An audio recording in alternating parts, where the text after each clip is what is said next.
Baklita! Same pero iba! Kayo patuloy pa rin pong nakatutok at nakikinig sa number 106.7 Energy FM. Pagkawag mong sabihing radyo! Sabihin mo! Yeah, kasi binababa mo. Bakit mo ba binababa yan? Eh kasi nga, Mari, ano? Sige, dahilan mo. Baha kanina. Kaya tinaas ko. Hello pa rin po sa lahat pa rin po ng ating sa mga nakatutok sa atin. Hello po sa inyong lahat dyan. At syempre sa mga taga Gateway Mall, hello po sa inyong lahat dyan. Dyan sa may Kogyo. Anong Gateway Mall dyan sa may Araneta Center, Cubao? Anong Kogyo? Ay, Gate 2 pala yun. Kasi sa may Antipolo, may Gate 2. Gateway? Anong Gate 2 sa may Kogyo? Gateway Mall nga sabi ko, bungol. Diba na nakakaloka? Diyan sa may Antipolo, may Gate 1, may Gate 2. Oh, Gateway Mall, diba? Sabi ko, bungol. Diba? Naka-headset ka pa niyan, partida. Oh, nakakaloka. Monday, lutang. Galing ng weekend. Hindi kasi kara.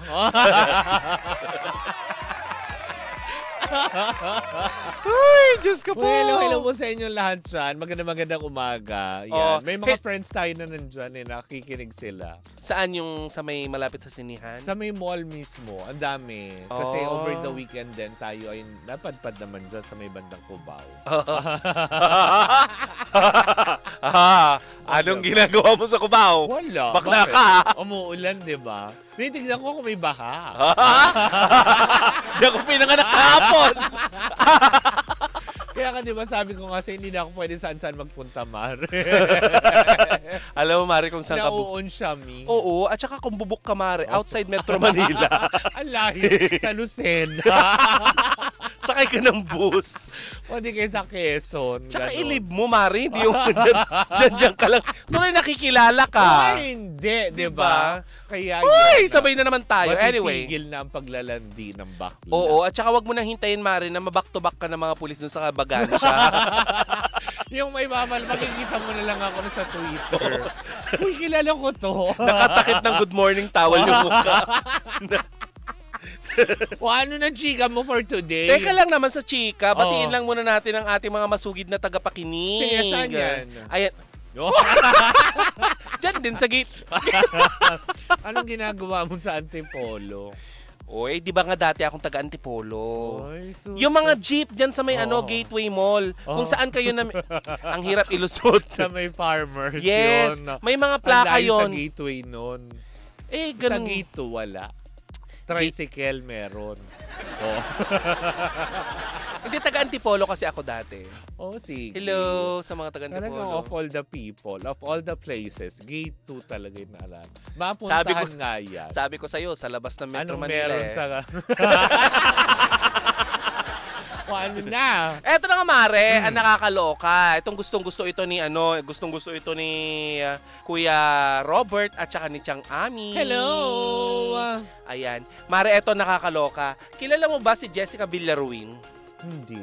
Sorry. Hindi mo kilala?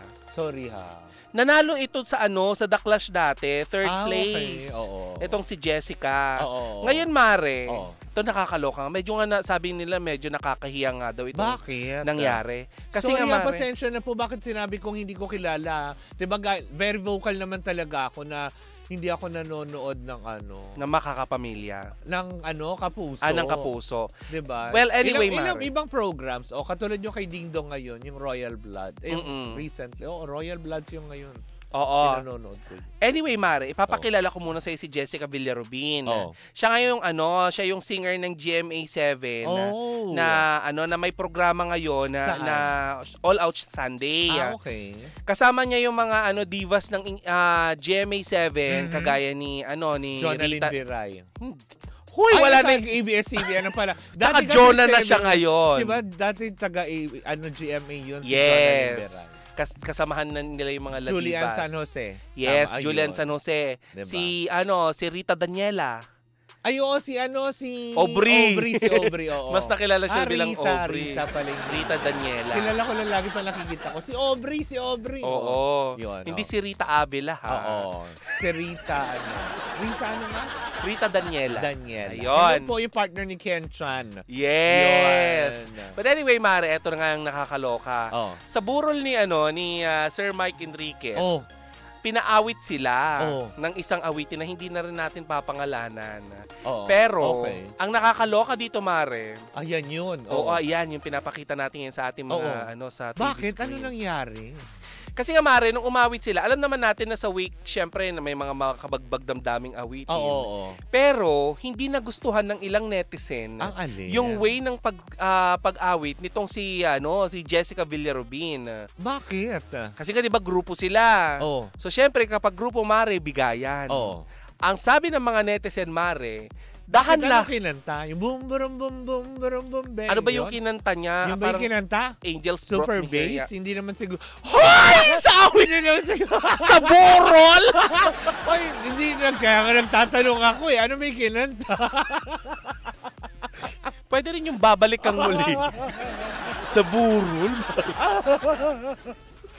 Ano kayo kinanta? Sorry. Sorry. Parang hindi pwede ang mga kantang bumpanis. Okay. Hira? Oo. Siya na nga, Mare, sa isang awitin, Mare, makikita dun sa video na nagva-viral ngayon na yung pagbuga o pagbirit ni Jessica Villarubin. Okay. Ang nakakaloka dito, Mare, hindi naman sana papansinin ng mga netizen, pero kitang-kita kasi yung sabayang pagtingin nitong paglingon nitong si Julian San Jose at saka ni... sabay-sabay sila kumakanta. Yes, kasi grupo sila, Mare. Oo, yun yung nasa picture, yung naka-black sila, tama? Yes. Okay. Sabay-sabay silang kumakanta kasi nga grupo sila. Yun, alam ko na yung kinanta. Queendom, Yung You Are My Love, You're the lamp upon my feet. All the time, my Lord, I need you there. Yun. Oo. Okay. Siyempre, makabagbag damdamin nga sana. Oo nga. Pero Mare, ang daming mga netizen na nakapuna na talagang todo buga daw itong si Jessica Villarubin na parang hindi daw grupo. Parang ginawa niyang backup singer sila Julian San Jose. Actually, Mare, wala lang naman sana yun Pero Mare, kitang-kita kasi yung paglingon ni Julian San Jose at saka ni parang ni medyong Rita. off ba, gano'n? Oo. Parang hindi daw marunong magbigay. Pero niya kumakanta din doon si Rita Daniela? Yes. Okay. Grupo sila. Pero Okay. hindi ko nakilala yung iba Pero kilala ko doon si Julian San Jose kasi siya naman talaga sila yung... nakaitim no nakita ko sa picture. Halos lahat naman na nasa burol nakaitim. Oo. Yan. Yan, ang nakabulaklakin lang yung babaeng nasa harapan, nakita yung likod. Talaga ba? Ayan, si Sir Mike. Oo, tapos? Anyway, Mare, kumalat na nga yung video na yun. So, nanuloka yung mga netizen kasi parang ginawa nilang concert, gano'n? Ginawa niyang concert daw, di umano. May mga comment pa nga doon na, Mare, na kumalma ka, Mare, ganyan. Kumalma ka, dahan-dahan sa pagbuga. Burol yung inaawitan mo, hindi ito sa All Out Sunday. May mga chika pa, Mare, na baka naman nadala lang yung bata sa emosyon kasi syempre, diba pag sinasabi nila, pag singer ka, diba kung ano yung nafe-feel ng puso mo, dapat lumalabas sa awiting pagkanta mo. Yes. Ngayon nga, eto na nga, Mare. Sumagot na itong si Jessica Villarubin. Ano sabi? Ang chika ni Jessica Villarubin, wag na daw pansinin kasi bago naman daw sila umawit. Kasi alam naman natin, Mare, yung mga ganong kagandang number, syempre may yung rehearsal. Syempre, yung sabi niya, ginalingan daw lang naman niya yung binigay sa kanyang parte. Pero hindi nga nagustuhan ng mga netizen kasi todo birit nga itong si ate mo. Pero siguro, Mare, sa maling parte, no? Hindi. Sa maling occasion. Oo. Occasion, naksantaray ko doon. Pero 'di ba, yung sa maling okasyon siguro. Ikaw nakita mo yung yung video kanina. Oo. At ngayon ay kalat na kalat sa internet. Yung pagtingin or paglingon bigla ni Julian San Jose at saka ni Rita Daniela sa kanya. Medyo na sila, nawindang na. Alam mo, humuhuni sila, pero alam mo yun, napalingon talaga. Ano, te? Na parang, te? Ano to? Teka lang. The Clash pa din, te? Parang bigay respeto, te. Oo. Ngayon, Mari, ang nakakaloka nito, pinagtanggol naman ni Miss Ai de las Alas na naging hurado ng The Clash. Na chika ni Miss Ai, lahat naman daw ng performance nitong si Jessica Villarubin. Laging ganun. Lagi niyang ginagalingan. Pero nga, sabi nga ng mga netizen, hindi ba dapat bigayan kayo? Kasi syempre, burol yan eh. At saka dapat hindi ganyan tsaka hindi siya show. Oo. Hindi. Diba? Hindi talaga siya show. Hindi siya parang show. Part pagbibigay pugay. Tapos part ng eulogy siguro yun, Mari. Diba? Siguro, wala namang masama doon na ipakita siguro yung talento ni Miss Jessica, no? Pero siguro sa maling okasyon lamang. Oo. 'Di ba? Na wala naman tayong questionin sa pagkanta niya. Talagang maganda. Oo. 'Di ba yung rendition? Ikaw ba, Mari, kung aawit ka sa isang burol, anong aawitin mo? Pwede ba mo ba kami bigyan ng sample? Hindi, yung mga ganun. Yung mga lead me, Lord, ganun. Ayaw mo nang maiba lang? Basta yung mga ganun, yung mga gospel songs. Oo, gospel songs. Usually ganyan naman talaga. Oo. Pero anyway, Mari, yun na nga mga child of a warrior, ganyan. Warriors at child. Ayun. Warriors at child. Sorry naman. Ni Gary V. Kasi di ba kinanta yan dati sa wake ni Rico yan? Oo. Diba? Kaya yung mga naaalala ko eh. Pero yung mga tipong ganyan magbirita naman tayo. Diba? Siguro ilagay lang sa lugar yung talent. Wala naman question dun eh. Magaling siya talaga. At saka grupo sila eh. Oo. Queendom. Tsaka eulogy yun. Hindi mo naman kailangan, alam mo yun. Birit na birit. Bumirit ka dyan. Di sana kumanta ka na lang ng Alicia Keys. Ganyan. Diba yung mga, ano yung kinakanta? If I ain't got you. I don't want nothing at all. Pero walang duda, magaling si Miss Jessica, ha? Makikita mo pag ganyan yung kanta mo. Baka tumayo yung tegi. Baka tuktukan ka. Uy! Uy, B! Hindi to set. Gig to, be? Oo nga, diba? Yun nga lang siguro. Pero hindi na. Hayaan na natin. Let's brush it off, diba? Nakanta na niya. Ano pa gagawin natin? At saka ang importante doon, mga pangga, nailibing na po ang At nakapagbigay pugay tayo sa nag-iisang... Tama. Sa nirerespeto ng lahat. Oo, sa mundo ng pagbabalita. The father of news and current affairs. Yes. Ng GMA7 at ng buong broadcasting system or broadcasting company. Palakpakan natin si Sir Mike, Hindi man tayo nagkaroon ng... Ikaw ba, Mari, na-meet mo siya in person? Oo. Mabait siya. Mabait siya. Kasi ang daming nagsasabi. May mga times kasi nung time na nagde-day si 7 days pa ako. Madalas kasi pa napupunta kami ng GMA7 noon. So yun, nakikita ko siya. Mabait tong tao. Mabait. Sobrang bait na tao. Hindi niya pararamdam sa'yo na siya si Mike Enriquez. Hindi niya pararamdam sa'yo na boss siya sa GMA. Hindi.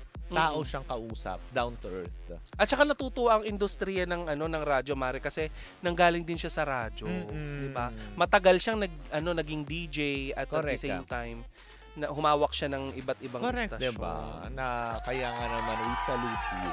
Yes. And talagang aming pagpupugay at respeto para kaya sa yumaong si Mike Enriquez.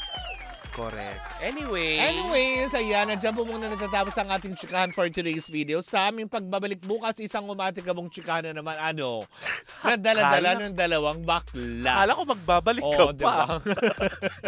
Bukas, magkita-kita tayo dyan sa may Mercury Drugstore Tayuman LRT Station para sa huli kapangga. Hatid yan sa atin ang MX3! Muli po ako si Kapitana Sisa. At ako naman yung Tatakora. At ito ang Baklitas! Woo! Woo! At tuloy-tuloy pa rin po ang ating tuktugan. Siyempre dito po lamang yan sa number 106.7 Energy FM. Panggawag mong sabihing radyo. Sabihin mo!